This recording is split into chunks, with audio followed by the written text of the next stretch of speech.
Good morning, good afternoon, and good evening. Happy weekend, everybody. DSS blocks Nnamdi Kanu from legal team following judge's withdrawal.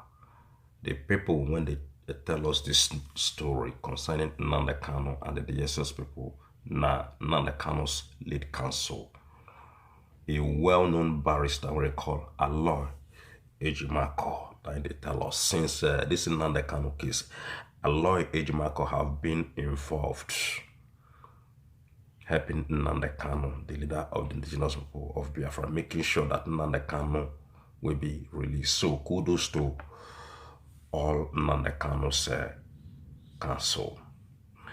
What bring us here today, now this particular headline, is a mind-blowing headline regarding the DSS people and the Nnamdi Kanu. The news said the DSS people say them blocked Nnamdi Kanu so that nobody will ever see Nnamdi Kanu again. Since that last week, when the judge, when they handle Nnamdi Kanu case, the woman what they call BINTA YANKO'S. Ever since Nnamdi Kanu have this problem, this woman have been sitting on top Nnamdi Kanu's case without the case going forward or backward.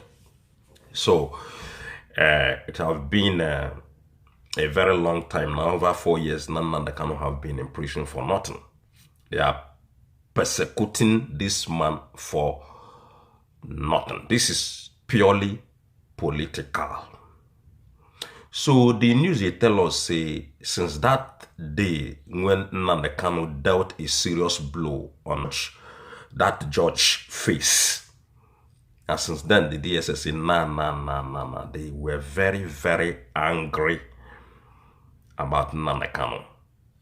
And therefore they locked up Nnamdi Kanu. Say nobody go ever see Nnamdi Kanu again, according to a lawyer, Ejimako.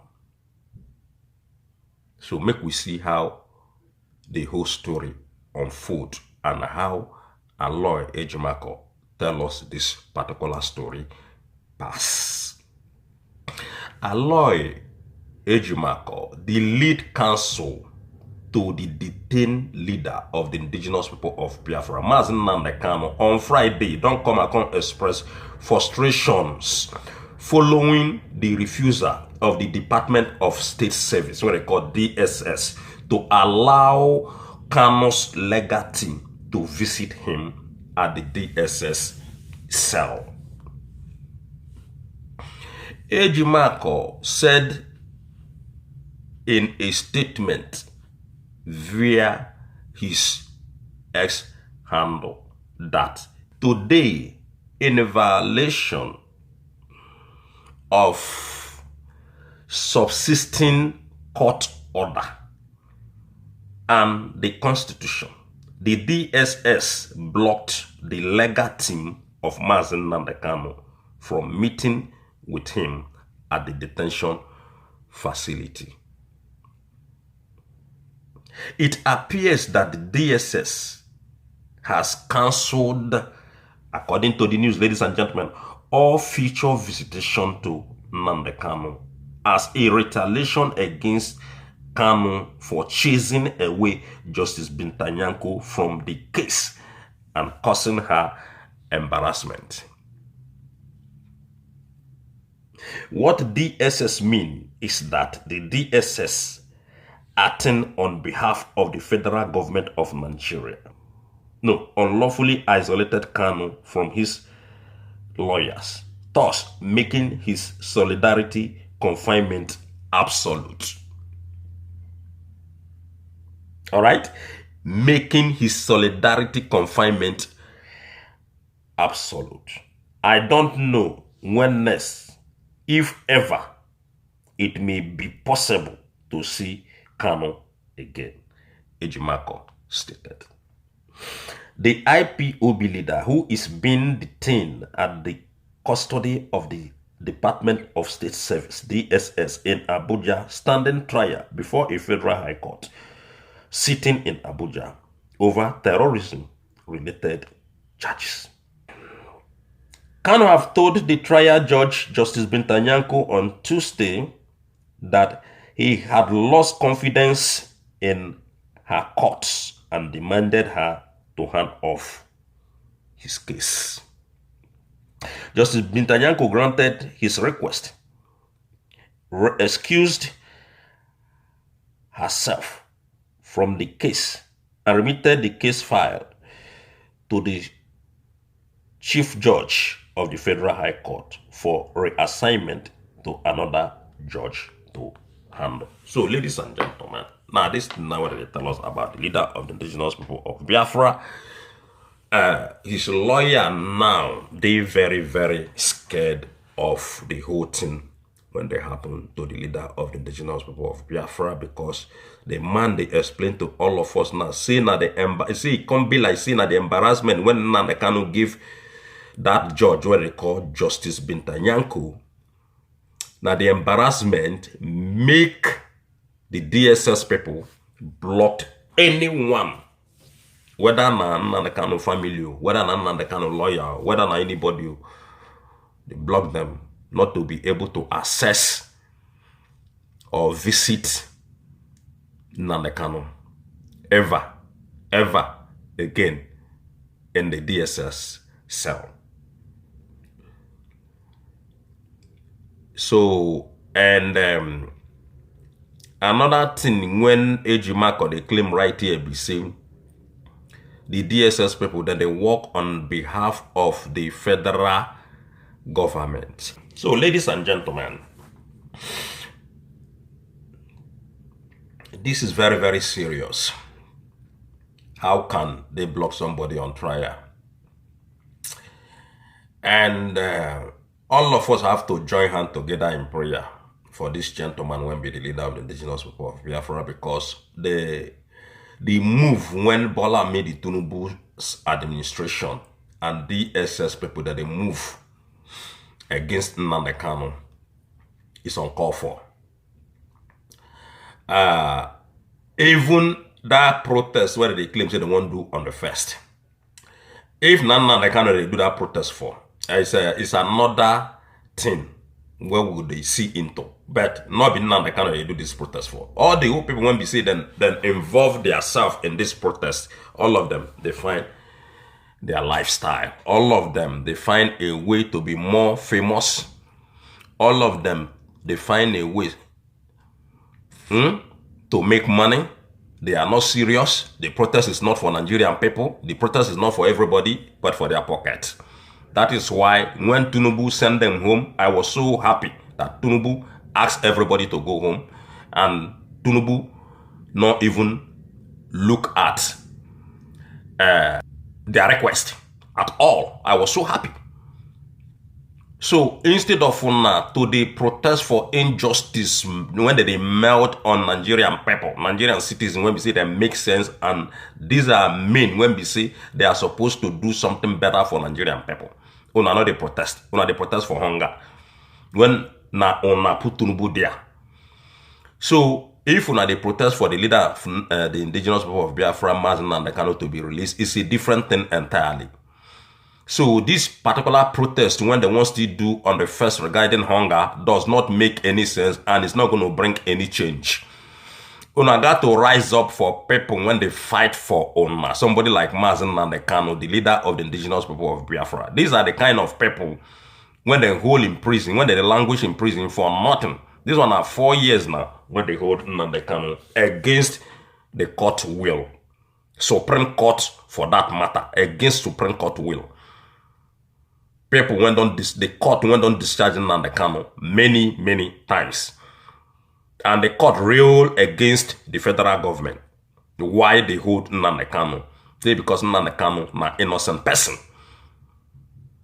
So why should the DSS people be surprised that BINTA Nyako rescues herself from Nnamdi Kanu's case? What is DSS problem? People when we say they not fit fight anything. The people when corrupt, the people when they kill people, the people when we say that them be the bandit and the terrorists when they in Nigeria. The real criminals when they loot Nigerians' funds. they not the fit they go after them. Now, an innocent man, because Nnamdi Kanu na Biafran person, that is why they are doing all these things. What do they do to Nnamdi Kanu? So my take here be say DSS, they are out of line. DSS, they already lost it totally. Because DSS is not caught. DSS is not the president of Nigeria. DSS, they are not doing their job. The same to EFCC. The same to the cops. So why Ona refuse to allow people to come and see Nnamdi Kanu, his lawyers for that matter?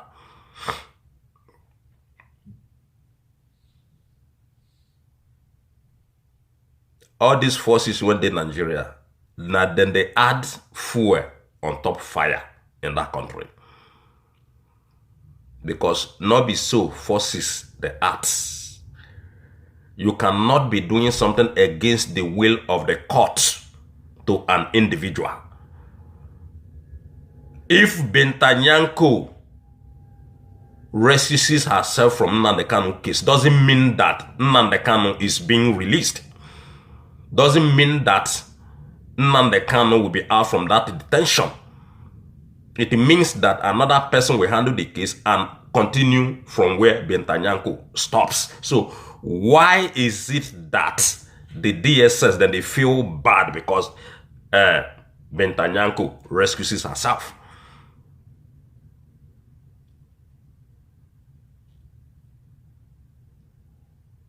I don't understand, ladies and gentlemen. I don't understand. Now, then they tell us, say, nobody can see Nnamdi Kanu again. According to Nnamdi Kanu's lawyer, he said he is not sure if at all anybody can see the leader of the indigenous people of Biafra, because that means absolute confinement. A case when they never finish, ladies and gentlemen. A case when still there in the court. Remember, Nnamdi Kanu also don't tell them, say, they remove him from the DSS then. And the DSS said no. But not be the DSS, they said no, ladies and gentlemen. It was the power that be. It was the presidency.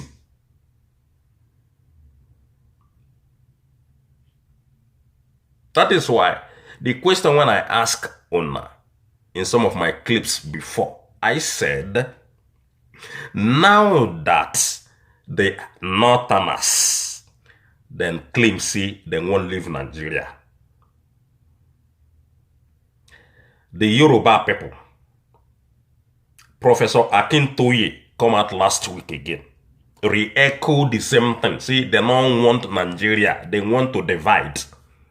They want separation. They want disintegration so that everybody go their way, because the government is not working in any way. They are not also working in favor of anybody. They are working in favor and for themselves.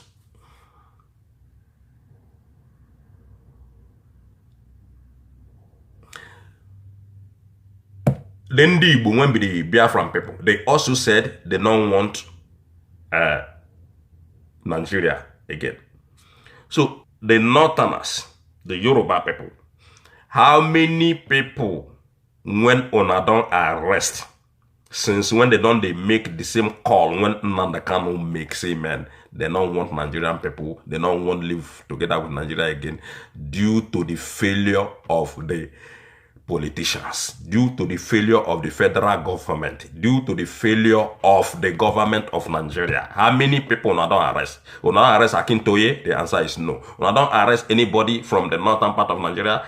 The answer is no. Remember, they don't tell Nigerian people, say they not they fear anybody. They are youth, not they fear anybody. Once they rise up completely.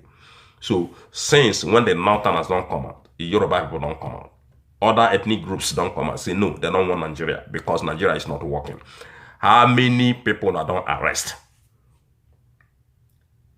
None. That means everything when Ona they do against Nnamdi Kanu, na evil.